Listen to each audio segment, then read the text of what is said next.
Hello, everyone. Welcome to another episode of Bolt Breakdowns here on the Guilty as Charged podcast YouTube channel. As always, I want to talk Harbaugh presser from Monday. I know Steven and Tyler dug into it a little bit on the show last night, so I just wanted to jump in, give some of my thoughts, and see how some of the things Harbaugh said can kind of give us a better imprint on the draft and sort of add on to some of the things where T said last week. I talked a little bit about that with Jake from Chargers Unleashed in my episode last week talking about the Keenan Allen trade. So Harbaugh's comments kind of build on some of that and also give some of his visions for team building. Obviously, he's not going to say anything specific regarding the draft and what the Chargers intend to do, but we always have to do a little bit of reading between the lines here.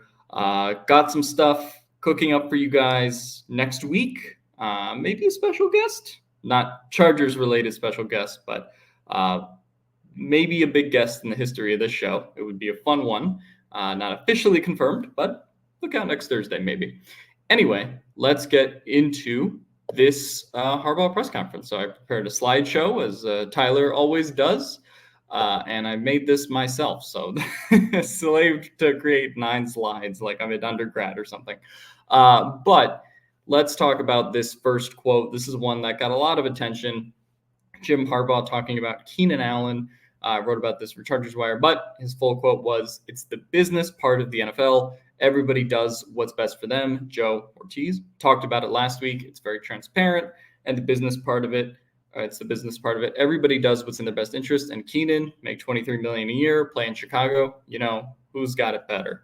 So this was Jim Harbaugh's first time talking about the Keenan Allen trade after Joe Ortiz talked about it last week, and pretty much, everybody is kind of on the same page in terms of what went down and what happened here, and just these two sides could not come to terms. I don't want to expand upon this too much, but I think it was notable to me that from Harbaugh's standpoint, he mentioned Keenan doing the honorable thing for his family was another one of his quotes. And I thought that was, a very good thing to hear from Harbaugh, just because we already kind of knew that from the Chargers side of things, there were no, clearly no bad feelings towards Keenan, doing what he wanted to do.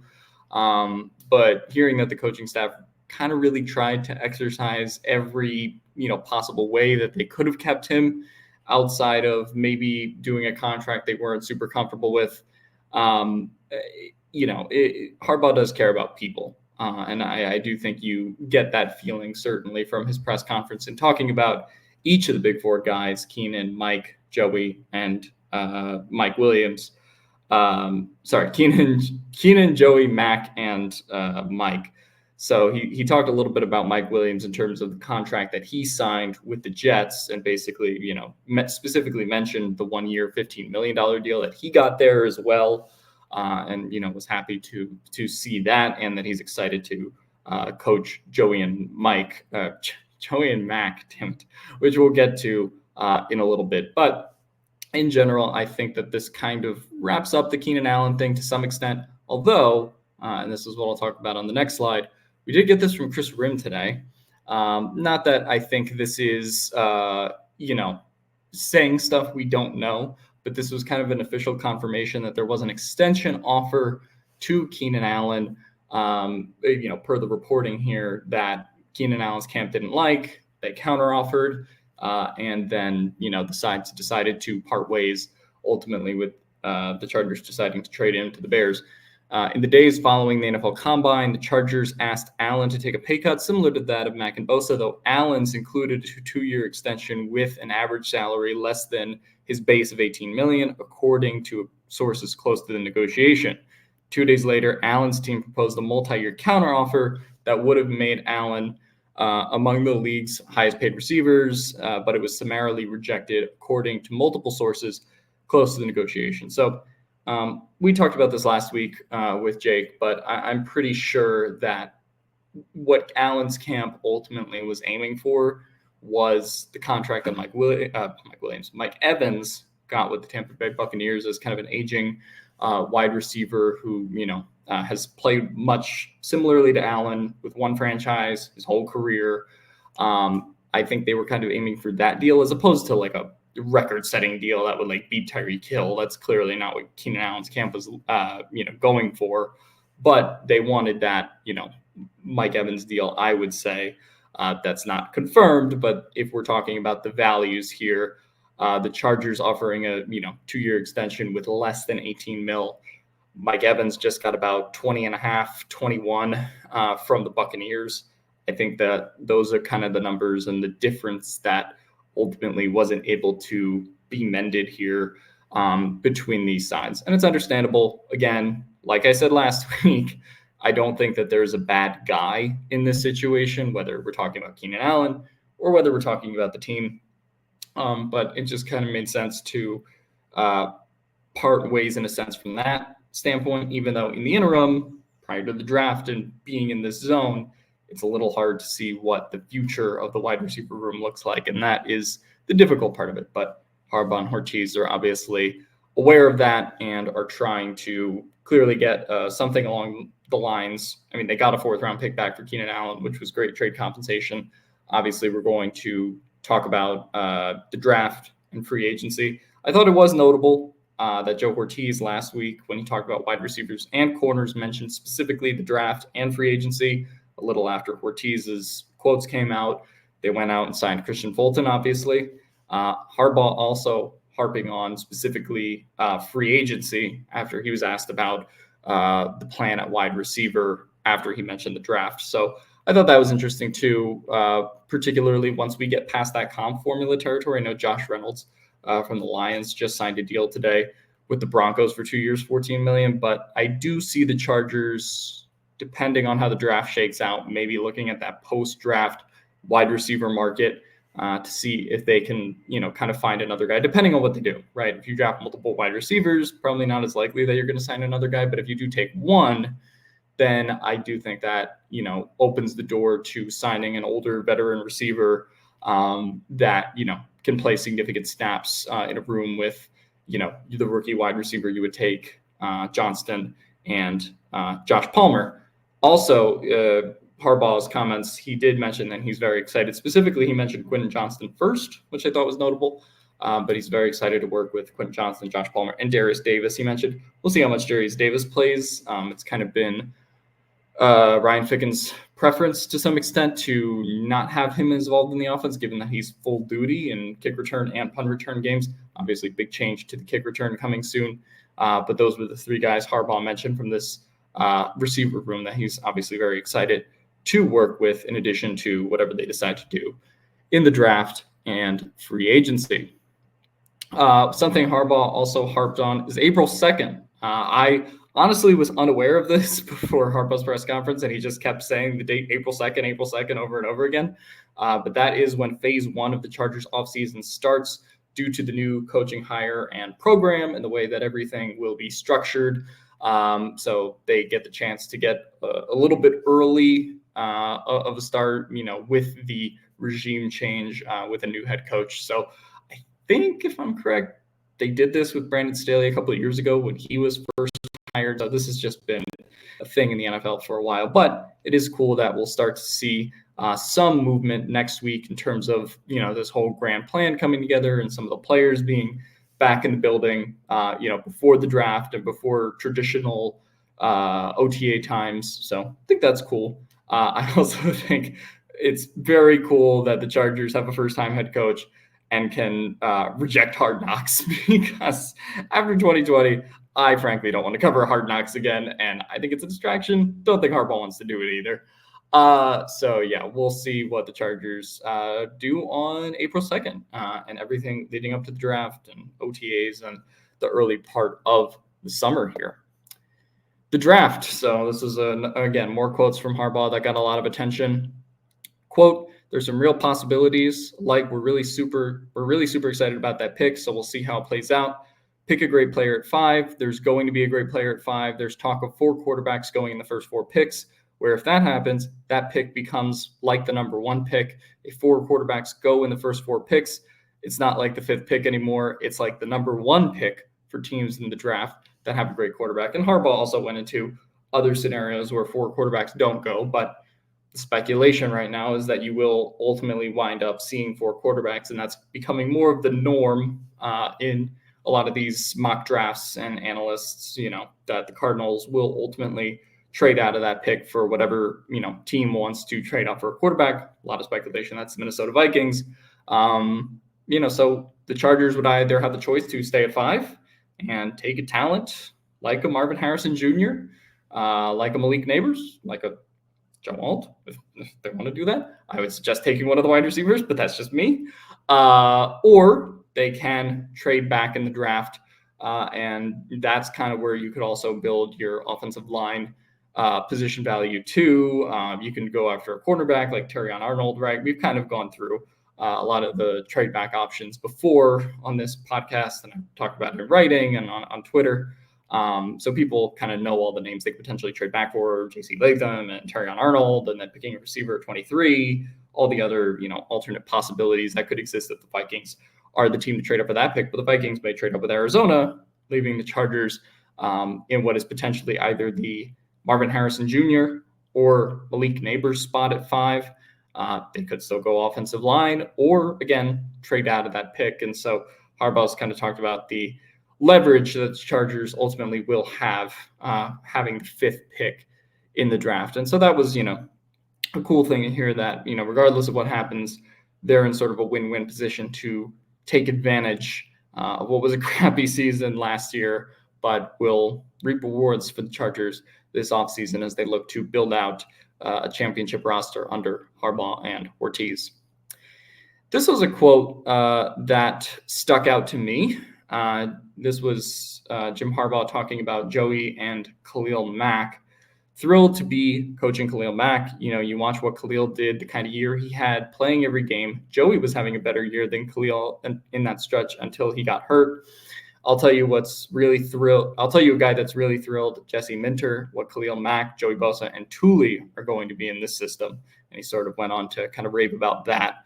So, the Chargers, as he also said this about Keenan Allen and Mike Williams, is that the Chargers kind of went into this process wanting to keep as many guys as they could have out of that restructured group, which just happened to be that Khalil Mack and Joey Bosa ended up being those guys. But again, the thing I think we've said about Joey for 2 years now is, unfortunately, he just hasn't been able to stay healthy.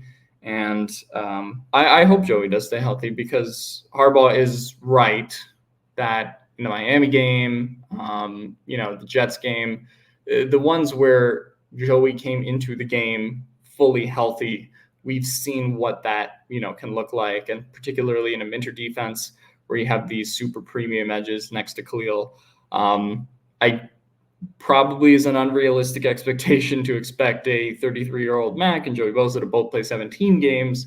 But if you can get both of them to play in that 13, 14 game range, at least, then you're cooking with gas. And that's ultimately,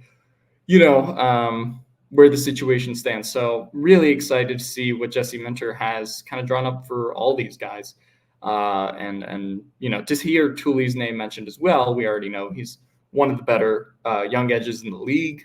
Certainly got some, rookie of the year type buzz during some parts of last season. He's going to be, a fun player to watch. And I'd love to see, some of those packages where they either had, the 3 of them on the field at the same time. I think there was a stat Daniel Popper pulled that they only played 40 snaps together as a result of Joey's injuries last year. But, when they did play those 40 snaps together, they ended up getting something crazy like 10 sacks, right? So there is this true, danger that exists when all 3 of them are on the field together. And I hope for Joey's sake and Khalil's sake that in these contract years that they are in, regardless of what happens with the Chargers' career going forward, clearly the Chargers' contract pay cuts give them a little bit more flexibility in 2025 to decide whether they want to go, whether they want to remain with the Chargers, depending on how 2024 goes. But I hope both of them have the best years they possibly can in this defense. And I hope for Joey kind of more than anything, because these last 2 years clearly have been hard for him. And it's hard as a Chargers fan to not want the best for him, especially now when they've made decisions that they have on the Big Four restructures and how that all played out. So, the best Chargers team that has a chance to go to the playoffs relies on Joey Bosa staying healthy more so than anything. And also Khalil Mack too. I do think we are a little spoiled as Chargers fans with the fact that Khalil Mack is an aging edge who has played 34 games in 2 years. And, the long arc of NFL history says the wheels for certain players come off at certain points. So I think we shouldn't necessarily be baking 17 games in. We should hope for it for both of them, obviously.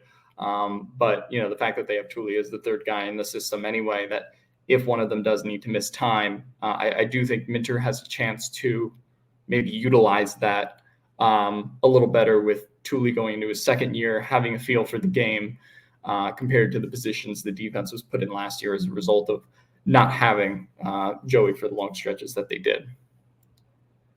Jim Harbaugh, he talks about the trenches. He is very passionate about the trenches. He said, quote, "The offensive line to me is important. If I answered the question of like what position group depends on no other position group to be good, but every other position group depends on them to be good, what position group is that? Offensive line." And so this was asked, I think, by Daniel Popper, a friend of the show. And it's not surprising to hear Jim talk about the offensive line. And I think you probably pencil in somewhere between, 2-3 picks in the draft towards building out the trenches, whether that's a combination of offensive line and tight end or specifically just offensive line. I do think it was noteworthy that he, started talking about the individual members. I think he kind of gave this like non-answer when he talked about how important the offensive line was, and then Popper was like, "All right, but like specifically, do you like the guys that are here?" And that's when he started rattling off the names of, Slater and Pipkins and Salyer and Zion, and then he basically mentioned everyone. Bradley Bozeman, who they just signed. And he talked about Salyer's versatility and where the best spot is playing for him. I think, again, he was kind of asked that on a follow-up question, but then unprompted. And I thought this was interesting. I know Steven posted it on Twitter as a big offensive line guy himself. Jordan McFadden at center was mentioned. And we sort of talked about the fact that, or when McFadden was drafted, the idea to play him eventually get to the point of playing him inside after he, largely wouldn't play much of his first year. Obviously got a chance to play towards the end of last season. But I thought it was interesting to hear him at center. They obviously just signed Bozeman, as I mentioned earlier. But the idea of plugging him into at least one of those interior spots, whether it's guard or center, is a legitimate possibility with Jordan McFadden, depending on injuries, depending on how the season plays out, depending on what they do in the draft.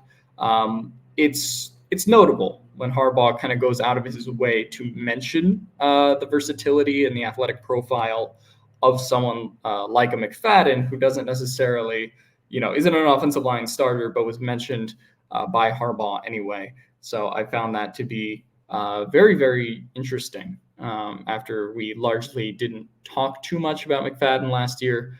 After, he was drafted and, this offensive line was what it was last year and there were bigger storylines.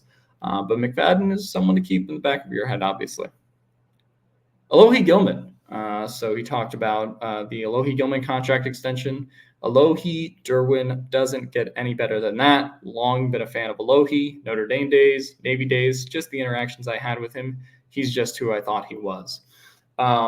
And, the Chargers obviously had a strong desire to keep Alohi Gilman. I think Brad Spielberger's PFF projections had him at about $3 to $4 million. And then we started to get wind from people like Chris Ribb and others that Alohi would have a pretty competitive market in free agency. And that's kind of, ultimately, even though we never heard about what Alohi's market was specifically, the Chargers had to go over Brad's projections to be able to keep Alohi Gilman at about 2 years, $10 million per, or not 10 million per, $10 million, $5 million about per season. And, that was a little higher than the Gilman market price, but he still is a very young player that clearly they believe in this pairing with Derwin. And I think it's significant.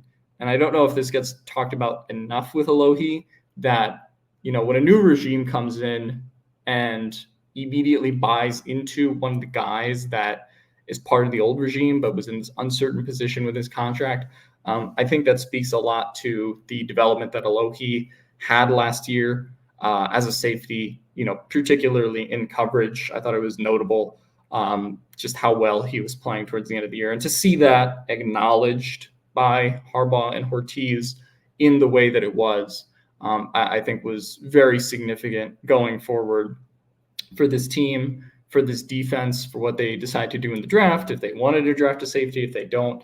To hear the confidence that this coaching staff has in Alohi Gilman, who has earned it maybe more than any other Chargers player in recent memory. It was super nice to hear. And Alohi, very deserving of the contract he got. And happy to see him in powder blue, and happy to see at least, again, one spot on the roster that doesn't have massive holes right now. But yeah, that was it for the Harbaugh press conference. So a couple wrap-up thoughts. Obviously, a lot of the attention will go to the, pick at 5 discourse. I think that some of it was, a little overstated. I don't think Harbaugh was just like, okay, well, we're going to definitely stay at 5 now. And he's obviously not going to telegraph the Chargers plan out like that.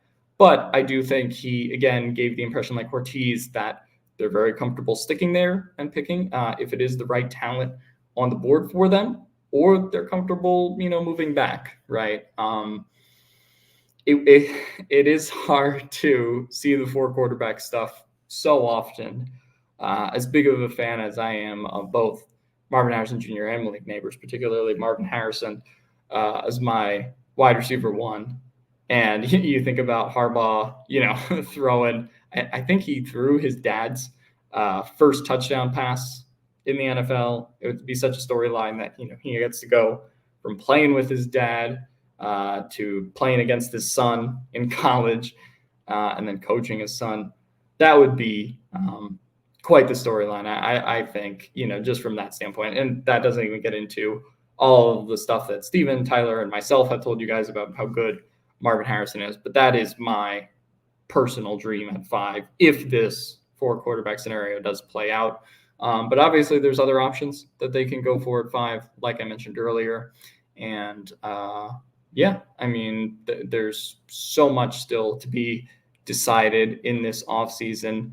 I do want to talk about something that actually it was from the Rim article, but, Chris Rim kind of acknowledged that there is this, icy tension a little bit between Keenan Allen and the Chargers, particularly from Keenan's camp perspective, and the fact that, the title of Rim's article is that Allen was a little bit blindsided by the trade himself and really trying to collect himself.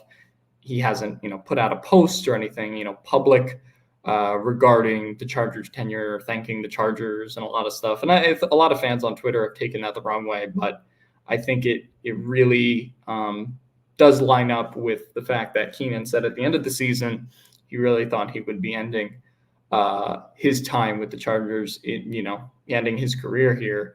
And so I think, in the shock and in the moment of all this, I do think we as fans sometimes have unrealistic expectations for what these players are going to do. And now Keenan has to uproot his whole life to Chicago, as great as $23 million is. And I'm not saying, we have to, pretend he has money problems or pretend it's a terrible life, but he has been in California for the last however many years, of his career, last 15 years of his life. And now he's got to kind of like uproot himself and uproot his family and all that. So I do think there's a very human aspect, even though it's very emotionally charged from Keenan's standpoint towards maybe the front office a little bit, towards our standpoint as fans, Keenan Allen expecting to be thanked. I know that it is kind of a emotionally charged situation, but I do hope one day, many years down the line, when Keenan's ultimately done playing, that we can have a big jersey retirement ceremony, induct him into the Ring of Honor, all of that kind of stuff, because he was truly a legend here. Man, still, I know this is like the third or fourth week of my commentary, and everyone's probably going to be like, shut up about Keenan already. But do love that guy. Yeah, that will, I guess, do it for this episode of Bolt Breakdowns. Those are some of my takeaways from the Harbaugh press conference. As I said, every show that we're going to be doing every week leading up to the draft, I do have some guests in mind, guests planned. Again, none of it is possible without you guys. Stay tuned next Thursday. Hopefully, I'm going to confirm that at the beginning of next week. But I promise you, it'll be an episode of Bolt Breakdowns that I don't think you'll want to miss, if everything pans out the way it does. Ignore this if the interview didn't go through and, it's not confirmed. But I do think we will have an awesome interview for Bolt Breakdowns next week, one that I'm very excited about to bring you when the time comes. But that'll do it for me today. As always, bolt up, and let's get ready for the draft, everyone.